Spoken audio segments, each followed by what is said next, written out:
Gender insanity being pushed on our children is an act of child abuse. Very simple. Here's my plan to stop the chemical, physical, and emotional mutilation of our youth. On day one, I will revoke Joe Biden's cruel policies on so-called gender-affirming care. Ridiculous. A process that includes giving kids puberty blockers, mutating their physical appearance, and ultimately performing surgery on minor children. Can you believe this? I will sign a new executive order instructing every federal agency to cease all programs that promote the concept of sex and gender transition at any age.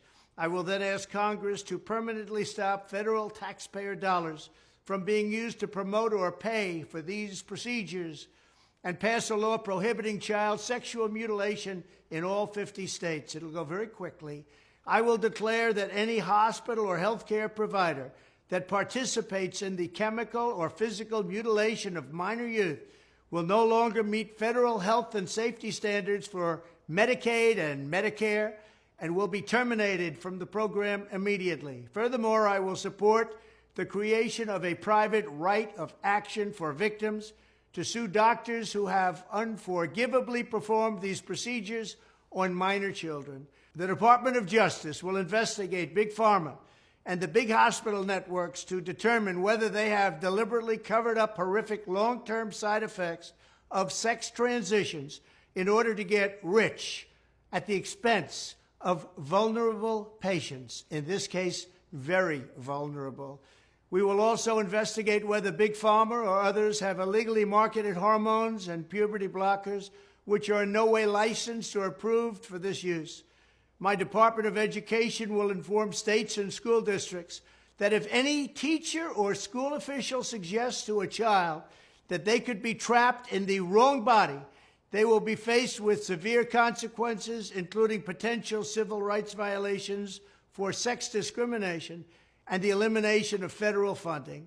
As part of our new credentialing body for teachers, we will promote positive education about the nuclear family, the roles of mothers and fathers, and celebrating rather than erasing the things that make men and women different and unique.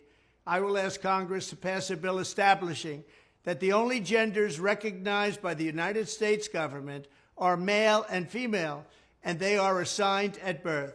The bill will also make clear that Title IX prohibits men from participating in women's sports, and we will protect the rights of parents from being forced to allow their minor child to assume a gender which is new and an identity without the parent's consent.